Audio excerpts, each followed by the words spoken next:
Hello दोस्तों, कैसे हैं आप सब। Welcome to MR Academy. आज हम लोग उत्तर प्रदेश सीरीज का अगला पार्ट लेकर के आए हैं। इससे पहले हम लोगों ने उत्तर प्रदेश के पहले पार्ट्स को पढ़ लिया था। उसमें इंपॉर्टेंट से शहर, उसके इंपॉर्टेंट लोकेशंस कौन कौन सी थी, उसके बारे में हमने समझा था। उसी पार्ट्स को हम आज आगे की ओर पढ़ते हैं और आज हम उसके आगे अगले वाले कुछ इंपॉर्टेंट शहर को हम पढ़ने का प्रयास करेंगे। तो आइए इस सफ़र को हम शुरू करते हैं। देखिए, आप यूपी के अंदर अगर देखोगे तो आपको एक जगह मिलेगा जिसे हम लोग बोलते हैं अलीगढ़। यहाँ पर अगर आप देख पा रहे होगे तो यूपी का एक ज़िला कौन सा है, अलीगढ़ है। तो सवाल है कि अलीगढ़ किस चीज़ के लिए प्रसिद्ध है। तो अलीगढ़ प्रसिद्ध होता है मुख्य रूप से अलीगढ़ विश्वविद्यालय, मुस्लिम विश्वविद्यालय जो है वो कहाँ पर है। तो अगर आपसे सवाल पूछा जाए अलीगढ़ मुस्लिम यूनिवर्सिटी, ये आपको कहाँ पे देखने को मिलेगा, तो ये आपको देखने को मिलेगा कहाँ पे, अलीगढ़ के अंदर। दूसरा, इसकी स्थापना कब हुई थी। इसकी स्थापना 1875 ईस्वी में सर सैयद अहमद खां के द्वारा किया गया था। तो इसके संस्थापक का नाम भी आपसे पूछा जा सकता है। तो इनके संस्थापक का नाम क्या था, सर सैयद अहमद खां। दूसरा, अलीगढ़ जो है और किस चीज़ के लिए प्रसिद्ध है, तो अलीगढ़ जो है वो ताला उद्योग के लिए विश्व भर में प्रसिद्ध है। तो अगर आपसे पूछा जाए अलीगढ़ से रिलेटेड, आप इस फैक्ट्स को वहाँ पे बता सकते हो। इसके आगे की कहानी को अगर आप देखो तो आपको एक जगह दिख रहा होगा लखीमपुर। यहाँ पे देखिए, तो एक जगह दिख रहा है लखीमपुर। लखीमपुर जो जगह है वो किस चीज़ के लिए प्रसिद्ध है, तो लखीमपुर में एक राष्ट्रीय उद्यान है जिसे बोला जाता है दुधवा राष्ट्रीय उद्यान। तो अगर आपसे कभी राष्ट्रीय उद्यान से कभी सवाल अच्छे खासे पूछते हैं, जैसे रणथंभौर राष्ट्रीय उद्यान कहाँ है, राजस्थान के अंदर, तो वैसे ही अगर आपसे पूछा जाए दुधवा राष्ट्रीय उद्यान कहाँ पर है, तो दुधवा राष्ट्रीय उद्यान उत्तर प्रदेश में है। उत्तर प्रदेश में भी किस जिले में है, तो आप बताओगे लखीमपुर जिले में है। दूसरा, अगर आप पूछा जाए कि इसका दुधवा राष्ट्रीय उद्यान का स्थापना कब हुआ था, इसकी स्थापना, तो इसकी स्थापना हुई थी 1977 ईस्वी में। तो अमेठी, अगर आपसे सवाल पूछा जाए अमेठी किस चीज़ के लिए प्रसिद्ध है, तो अमेठी में AK-203 राइफल्स की फैक्ट्री है। तो ये जो राइफल की फैक्ट्री है वो कहाँ पे लगाई गई थी, यूपी के अमेठी में लगाई गई थी। इसके अलावा अगर आप देखोगे तो एक बंदूक आती है जिसका नाम है AK-47। AK-47 जो है दुनिया में अगर सबसे ज़्यादा किसी बंदूक ने जान ली है तो वो कौन सी बंदूक है, AK-47। इसको जो है ना द्वितीय विश्व युद्ध के बाद लगभग 1948 ईस्वी की घटना है, 1947 ईस्वी की, 1947 ईस्वी में इसे बनाया गया था। और ए का मतलब होता है ऑटोमेटिक, और के का मतलब जिस व्यक्ति ने इसको बनाया था उसके नाम पे इसे रखा गया, जिसका नाम था क्लासीनिकोव। तो क्लासीनिकोव जो है उन्होंने इस बंदूक को बनाया था 1947 ईस्वी में, इसीलिए इसका नाम क्या पड़ गया था, AK-47 पड़ गया था। ये शायद दुनिया की पहली ऑटोमेटिक गन भी थी जिसने कि आज तक विश्व में अगर पूछा जाए ना कि सबसे अधिक जान किस बंदूक ने ली है, तो वो कौन सी है, AK-47 ने। अच्छा, इसके बारे में एक बहुत इंटरेस्टिंग कहानी भी है। एक बार क्या हुआ था ना, किसी युद्ध के दौरान एक AK-47 जो है किसी झील में गिर गया था, और झील में जब गिरा तो वो उस समय पता नहीं चल पाया। तो लगभग 20 सालों के बाद जब वो झील का पानी सूखता है तो वहाँ पर से ये बंदूक निकलता है, और जब वापस से इस बंदूक को टेस्ट किया गया ना तो बिल्कुल ये नए की तरह ही फंक्शन कर रहा था, बिल्कुल नए की तरह ही काम कर रहा था। तो ये इस बंदूक की क्या थी, विशेषता थी। तो उसी तरह की एक बंदूक होती है जिसे हम लोग बोलते हैं AK-203, और ये किस चीज़ के लिए बनाया जाता है, तो ये हमारे सेनाओं के लिए बनाया जाता है। तो जो सेना आज के समय बंदूक इस्तेमाल करती है वह इस जगह पे, और ये कहाँ पर इसका निर्माण किया गया है, ये जो है अमेठी में इसका निर्माण किया गया।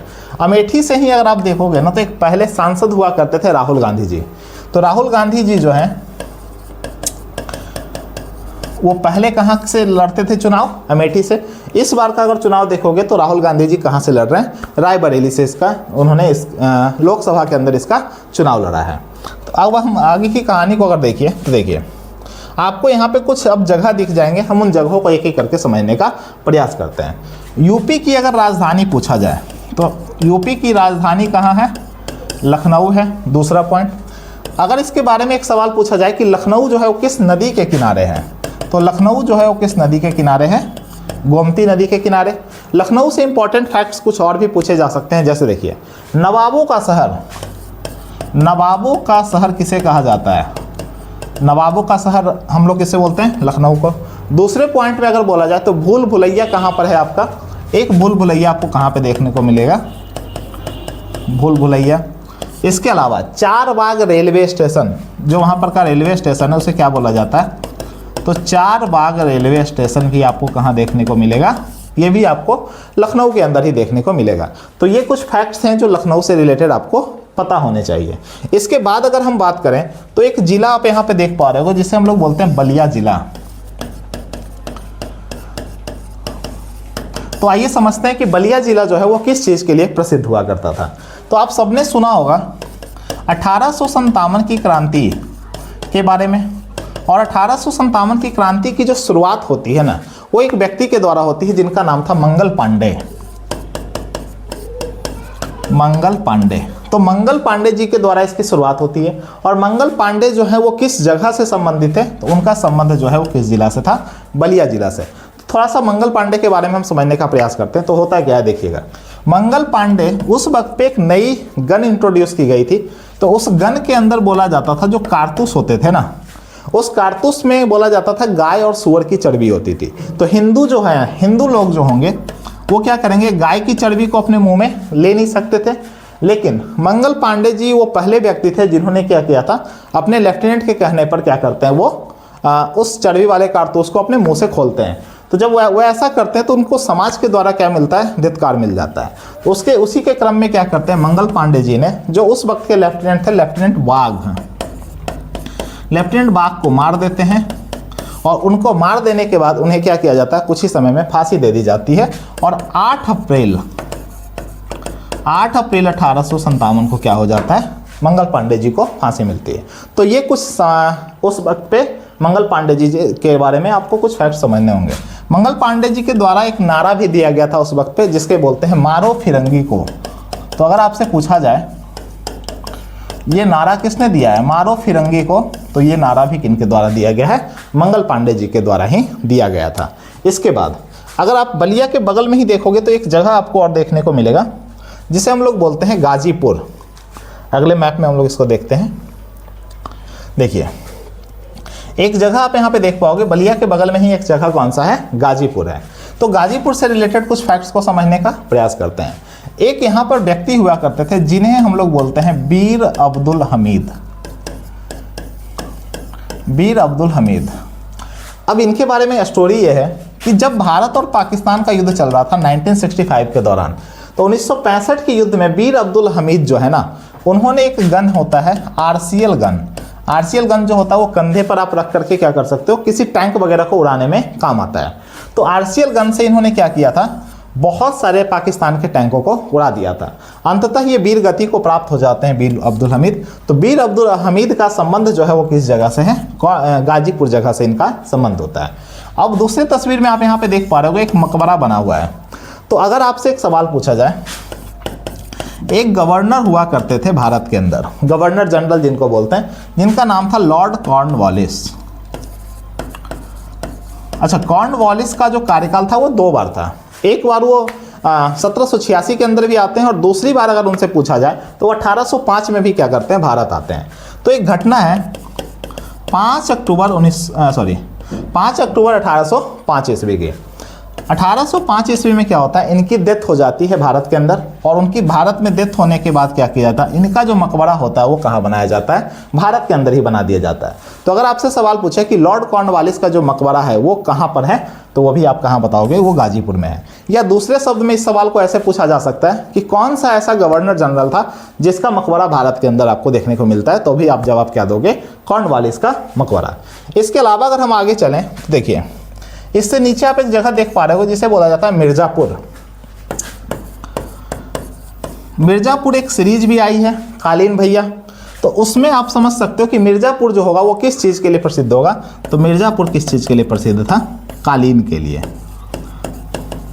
कालीन क्या होता है, कालीन जैसे आप घरों वगैरह में क्या करते हो, इसको बिछाने के रूप में इस्तेमाल किया जाता है, तो वो इसके रूप में हम इस्तेमाल करते हैं।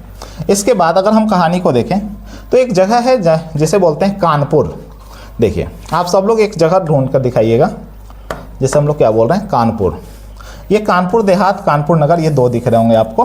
तो कानपुर के से रिलेटेड हम लोग कुछ फैक्ट्स को समझते हैं। तो भारत में चमड़ा उद्योग के लिए, अगर ये उत्तर प्रदेश में पूछा जाए कि उत्तर प्रदेश का कौन सा शहर जो है वो चमड़ा उद्योग के लिए प्रसिद्ध होगा, तो भी आप क्या बोलोगे, कानपुर। दूसरे टर्म में अगर आपसे सवाल पूछा जाए, गंगा नदी के किनारे,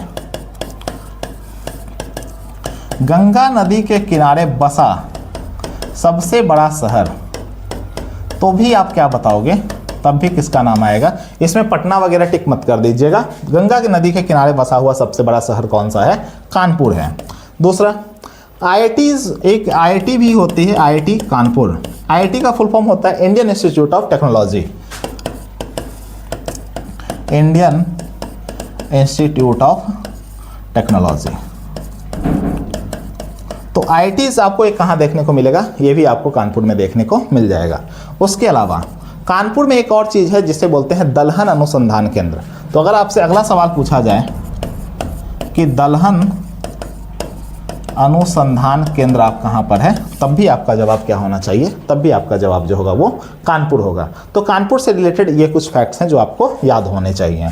नीचे की ओर चलोगे तो आपको एक जगह दिखेगा चित्रकूट। चित्रकूट जो है वो किस चीज़ के लिए प्रसिद्ध है, चित्रकूट जो है भगवान राम और एक उनकी जो सेविका होती हैं जिनका नाम था सबरी जी, तो सबरी से संबंधित, सबरी ने अपने जूठे बैर भगवान राम को कहाँ पे खिलाए थे, तो वो चित्रकूट के अंदर ही खिलाए थे। आज भी अगर आप वहाँ पे जाओगे तो आपको वहाँ पे क्या मिलेगा, उनकी जो कुटिया है वो आपको देखने को वहाँ पे मिल जाएगी। इसके बाद अगर आप देखोगे तो एक जगह है रायबरेली। रायबरेली कहाँ पर है, ये देखिए, रायबरेली जो है वो संसदीय क्षेत्र है। तो ये सवाल पूछा जाता है रायबरेली किसका संसदीय क्षेत्र था, तो कांग्रेस का ये गढ़ माना जाता है एक्चुअली संसदीय क्षेत्र। तो यहाँ से इंदिरा गांधी जी भी प्रधानमंत्री बनी हैं, सोनिया गांधी जी भी बनी हैं, और अभी जो है वर्तमान में यहाँ के सांसद कौन हैं, तो वर्तमान में यहाँ के सांसद हैं राहुल गांधी जी। तो राहुल गांधी जी भी क्या हैं, यहाँ पे अभी बने। तो रायबरेली से आपसे ये सवाल पूछे जा सकते हैं। उसके बाद अगर आप देखोगे तो एक जगह है प्रयागराज यहाँ पे। तो प्रयागराज जो है वो किस चीज़ के लिए प्रसिद्ध है, तो देखिए प्रयागराज का जो पुराना नाम हुआ करता था वो पुराना नाम क्या था इसका, इलाहाबाद, इलाहाबाद। अब प्रयागराज इसका नामकरण किया गया। दूसरा पॉइंट, अब आप देखोगे ना तो एक परीक्षा होती है सिविल सेवा की परीक्षा, सिविल सेवा की परीक्षा। तो भारत में पहले सिविल सेवा की परीक्षा भारत में तो होती नहीं थी। इंग्लैंड के अंदर एक कॉलेज हुआ करता था हेनलेबर्ग कॉलेज, उसमें अगर आपका एडमिशन हो गया तो आप क्या बन सकते हो, सिविल सेवक बन सकते हो। उसके बाद इसमें कुछ संशोधन किया गया था और 1833 में क्या बोला जाता है कि सिविल सेवा की परीक्षा जो होगी अब ओपन एग्जाम कराया जाएगा, लेकिन भारतीयों को शामिल नहीं किया गया था। फिर एक एक्ट लाया जाता 1853 में, उसमें बोला गया कि चलो कोई बात नहीं, हम भारतीयों को भी क्या करेंगे, इसमें सिविल सेवा की परीक्षा देने की छूट देते हैं। तो जो पहले भारतीय बने थे ना, जो सिविल सेवा की परीक्षा को जिन्होंने पास किया था वो थे सत्येंद्र नाथ टैगोर जी। तो सत्येंद्र नाथ टैगोर जो थे उन्होंने पहले वो भारतीय हैं सत्येंद्र नाथ टैगोर, और इन्होंने 1861 से 63, क्योंकि ये लंबा प्रोसेस होता है, तो 61 में इन्होंने एग्जाम दिया, 63 में ये बनने वाले ये पहले भारतीय बनते हैं सत्येंद्र नाथ टैगोर जी, जिन्होंने कि सिविल सेवा की परीक्षा को पास किया था।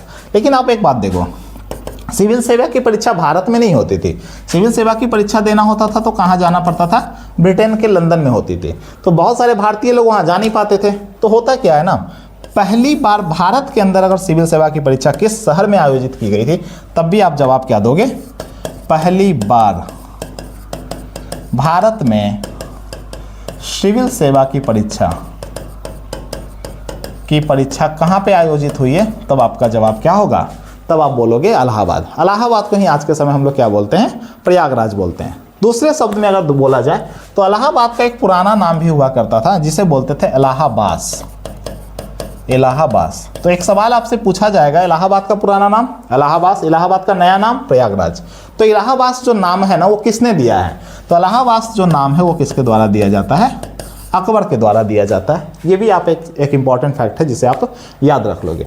इसके बाद एक जगह है मुगल सराय, मुगल सराय, या उसे आज के समय हम लोग क्या बोलते हैं, मुगल सराय। आज इसे बोला जाता है पंडित दीनदयाल उपाध्याय। तो इसका भी नाम क्या कर दिया गया है, मुगल सराय का नाम बदल करके आज के समय क्या कर दिया गया है, पंडित दीनदयाल उपाध्याय। उसके बाद एक जगह है रेणुकूट, यूपी में ही आप अगर देखोगे तो एक जगह मिलेगा रेणुकूट। रेणुकूट जो है वो किस चीज़ के लिए प्रसिद्ध है, तो एक सागर है, गोविंद बल्लभ पंत सागर, गोविंद बल्लभ पंत सागर आपको कहाँ देखने को मिलेगा? रिन्नकूट में। और अगर आपसे एक नदी है यहाँ पे रिहंद नदी, रिहंद नदी, और उस पर एक बांध बनाया गया है जिसे हम लोग बोलते हैं रिहंद बांध। तो रिहंद बांध में जो एक आर्टिफिशियल रूप से अगर पूछा जाए कि भारत का सबसे बड़ा कृत्रिम सागर कौन सा होगा, तो सबसे बड़ा कृत्रिम सागर आपको कौन देखने को मिलेगा? गोविंद बल्लभ पंत सागर। मैन मेड में अगर पूछा जाए कृत्रिम रूप से, तो ये भारत का सबसे बड़ा है। इसके बाद एक जगह और है जिसे हम लोग बोलते हैं सारनाथ। देखिए सारनाथ। तो अगर आपसे सवाल पूछा जाए कि गौतम बुद्ध ने अपना पहला उपदेश कहाँ दिया था, गौतम बुद्ध का जन्मभूमि कहाँ पर है? वो बिहार से ज़्यादा संबंधित है। लेकिन अगर आपसे पूछा जाए कि गौतम बुद्ध का प्रथम उपदेश कहाँ पे होता है, तो गौतम बुद्ध का प्रथम उपदेश कहाँ पे दिया था? सारनाथ में। दूसरा, अगर इसी से एक सवाल पूछा जाता है और श्रावस्ती से रिलेटेड एक क्वेश्चन ये बनता है कि गौतम बुद्ध ने सबसे अधिक उपदेश कहाँ पे दिए, तो गौतम बुद्ध के द्वारा सबसे अधिक उपदेश कहाँ पे दिया गया है, वो आपको श्रावस्ती में देखने को मिलेगा। तो ये हमने कुछ फैक्ट्स को पढ़ा। इसके बाद अगर हम आगे के टर्म्स को समझने का प्रयास करते हैं, तो देखिए एक जगह है यूपी के अंदर ही जिसे हम लोग बोलते हैं वाराणसी। वाराणसी किन किन चीज़ों के लिए प्रसिद्ध है? तो वर्तमान में हमारे प्रधानमंत्री जी हैं मोदी जी। तो पहला सवाल हो गया कि मोदी जी का जो संसदीय क्षेत्र है, मोदी जी का संसदीय क्षेत्र कौन सा होगा? वो होगा आपका वाराणसी। दूसरा पॉइंट, वाराणसी से रिलेटेड एक विश्वविद्यालय है जिसे हम लोग बोलते हैं बनारस हिंदू विश्वविद्यालय। बनारस हिंदू विश्वविद्यालय। तो बनारस हिंदू विश्वविद्यालय भी कहाँ पर है आपका? BHU जिसे हम लोग बोलते हैं। BHU की स्थापना हुई थी 1916 ईस्वी में, और इसकी स्थापना करने वाले जो व्यक्ति थे उनका नाम था मदन मोहन मालवीय। मदन मोहन मालवीय जी ने एनी बेसेंट के सहयोग से, ऐसा नहीं था कि मदन मोहन मालवीय जी ने अकेले इस चीज़ को किया था, उन्होंने भी किसका सहयोग लिया है? उन्होंने एनी बेसेंट जी का सहयोग से इसकी स्थापना करते हैं। ठीक है। और संभवतः वाराणसी हिंदू विश्वविद्यालय जो भारत की पहली सेंट्रल यूनिवर्सिटी है। तो अगर आपसे एक सवाल ऐसे भी पूछा जाए, इंडियाज फर्स्ट सेंट्रल यूनिवर्सिटी कौन सी होगी, तब भी आप क्या किसका नाम लोगे? तब भी आप वाराणसी का ही नाम लोगे। इससे पहले अगर हम देखें तो एक हमने डायग्राम यहाँ पे देखा था। देखिए इस चीज़ को समझते हैं, ये है क्या? ये एक जंगल है जिसको बोला जाता है कुसमी जंगल। तो कुसमी जंगल से रिलेटेड कुछ सवाल पूछते हैं। जैसे एक जगह आप और यहाँ पे देख पाओगे, तो एक जगह है गोरखपुर। गोरखपुर वर्तमान में अगर आप सुनते होगे तो आपको एक व्यक्ति का चेहरा नजर आता होगा जिनका नाम है योगी जी। ठीक है, योगी जी कौन है? अभी वर्तमान में उत्तर प्रदेश के मुख्यमंत्री हैं। तो गोरखपुर में क्या है? एक कुसमी जंगल है, और कुसमी जंगल के बीचों बीच में क्या है? इंडियन एयरफोर्स का एक बेस भी बनाया हुआ है, जो ऊपर से देखने पे नहीं दिखता है। तो आपसे ये सवाल भी पूछा जा सकता है कि कुसमी जंगल जो है वो कहाँ पर है। ठीक है। दूसरा पॉइंट, एक आप यहाँ पे रेलवे स्टेशन देख पा रहे हो, वही है। तो समस्या क्या है ना, देखिए ये जो रेलवे स्टेशन है वो गोरखपुर रेलवे स्टेशन है, और इसके इस तरफ और इस तरफ फैलाने की जगह रेलवे को है नहीं। तो अगर आपसे पूछा जाए भारत का दूसरा सबसे लंबा प्लेटफॉर्म कौन सा है, पहला अगर मैं बताऊं तो पहला सबसे लंबा प्लेटफॉर्म जो है वो है हुबली, जो कहाँ पर है? आपका कर्नाटक में है, जो लगभग 1500 से प्लस है, 1507 मीटर के आसपास क्या है जिसकी लेंथ है। जबकि अगर आपसे सवाल पूछा जाए कि भारत का दूसरा सबसे लंबा प्लेटफॉर्म कौन सा है, तो आप दूसरा सबसे लंबा प्लेटफॉर्म किसे बताओगे? दूसरा सबसे लंबा प्लेटफॉर्म है आपका गोरखपुर, जिसकी लेंथ जो है वो लगभग 1300 प्लस है, 1300 मीटर प्लस होता है। तो ये कुछ फैक्ट्स हैं। अच्छा, गोरखपुर के बारे में एक चीज़ और समझ लेना, गोरखपुर का जो प्लेटफॉर्म है ना वो लंबा ही है। मतलब इसको मान लो 1 बोल दिया, यहाँ पे ऐसे जाओगे तो इसको प्लेटफॉर्म नंबर 2 बोल दिया, इसको प्लेटफॉर्म नंबर 3 बोल दिया। तो ये इस तरीके से बना हुआ है। इस कारण से क्या होता है, ये सबसे लंबा हो जाता है। कुछ समय पहले तक जो है ना, भारत का सबसे लंबा अगर आपसे प्लेटफॉर्म पूछा जाएगा तो आप क्या बताते थे? गोरखपुर बताते थे। लेकिन अभी वर्तमान की स्थिति के अनुसार से क्या है, हुबली जो है ना वो भारत का सबसे लंबा प्लेटफॉर्म बन गया है। उम्मीद करते हैं कि आपको ये लेक्चर पसंद आया होगा। अगर आप इस सीरीज को पसंद कर रहे हैं तो प्लीज़ इसे लाइक करें, शेयर करें और सब्सक्राइब करें।